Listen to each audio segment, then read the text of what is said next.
एक इंसान के अंदर उसकी कमजोरी भी होती है और उसकी ताकत भी होती है, लेकिन सब लोग अपनी कमजोरी में अटके हुए हैं। अपनी ताकत को कुछ ही लोग पकड़ पाते हैं, क्योंकि उनकी जो रियल पावर होती है ना, उसको पाने के लिए उनके पास वो क्षमता नहीं रहती है, और वो क्षमता उन्होंने किसी दूसरे काम में यूज कर दी है। और मैं जो ताकत की बात कर रहा हूँ वो है तुम्हारी बॉडी का सबसे पावरफुल सीमन।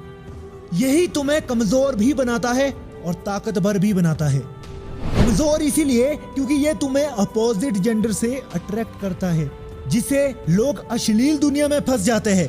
और ताकतवर इसीलिए क्योंकि ये तुम्हें रियल ह्यूमन पावर का एहसास देता है। जो मैंने बात की थी ना, पूरे वर्ल्ड में 95% लोग इस कमजोरी में अटके हुए हैं। हमारा सीमन पावरफुल होता है, लेकिन लोग इसका सही इस्तेमाल नहीं करना जानते हैं। इसीलिए वो पावरफुल एनर्जी अपने रास्ते से बाहर निकलने की कोशिश करती है, यानी कि आपके गुप्त अंग से। हमारी बॉडी की सबसे पावरफुल एनर्जी यही तो होती है। जब ये एनर्जी बहुत ज्यादा बढ़ जाती है, एक ही जगह इसका फोर्स होता है, तो लोग अपोजिट जेंडर को याद करने लगते हैं। और यही पावर रात को ज्यादातर एक जगह फोर्स देती है, और वहीं सोने से पहले लड़कों के माइंड में लड़कियां घूमने लगती है। फिर कुछ आरामी लड़के कहते हैं हमें नाइट फॉल हो रहा है, क्योंकि जो आप अपने माइंड में बार बार रिपीट करोगे ना, सपने में उसके आने की संभावना 100% हो जाती है।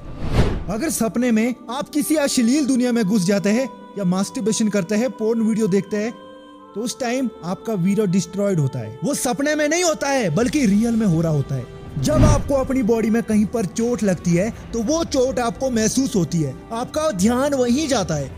और जब आपके गुप्त अंग में हलचल महसूस होती है, तो आपका ध्यान वहीं जाएगा।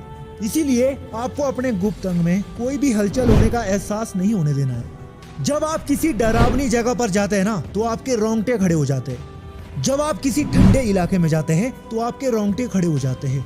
जब आप म्यूजिक सुनते हैं, अलग सी खुशी होती है, तो रोंगटे खड़े हो जाते हैं। जब आप किसी अश्लील दुनिया में घुस जाते हैं, या आपके आसपास ऐसा ही माहौल है जिससे आपको अश्लीलता का फॉर्म दिखाई देता है, तो वासना आती है। ये सब या तो हमारे दिमाग का वहम है, या रियल में हम वैसे ही माहौल क्रिएट कर देते हैं। अब दोस्तों, मैं आपको एक ऐसी बात बताने वाला हूँ जो आपकी आंखें खोल देगी। पहले एक बार ये सोचो, आपको कब लगता है कि मुझे काम वासना बहुत ज्यादा आ रही है, मेरा ब्रह्मचर्य नाश करने का मन कर रहा है? क्या ये अपने आप होता है, या दिमाग में कोई अश्लीलता घुस गई, या किसी लड़की का इमेज आ गया? अगर किसी लड़कियों की इमेज आपके दिमाग में आ रही है, तो उसमें ऐसा क्या दिख रहा है जिसकी वजह से ब्रह्मचर्य करने का नाश कर रहा है?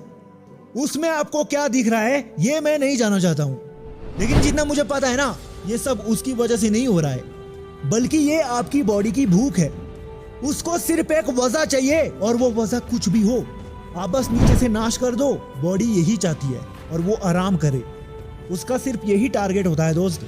एक तो तुम गलती करते हो, जब तुम्हारा सोने का मन नहीं करता है ना, तो तुम सोते ही क्यों हो? और इसकी वजह से तुम्हारा दिमाग खाली होता है और गंदे ख्याल आने लगते हैं।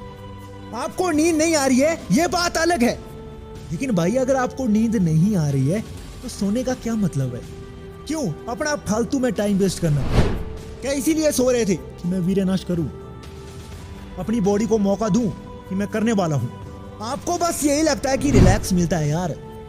अरे भाई, उसे भी आराम आपको तब मिलेगा ना, जब आप फटाक से उठ जाओगे, काम करोगे, दौड़ोगे, कुछ भी करोगे, उसके बाद सोओगे, अच्छी नींद आएगी, अश्लील विचार नहीं आएंगे, और बॉडी को अपनी लाइफ की असली कीमत पता चलेगी।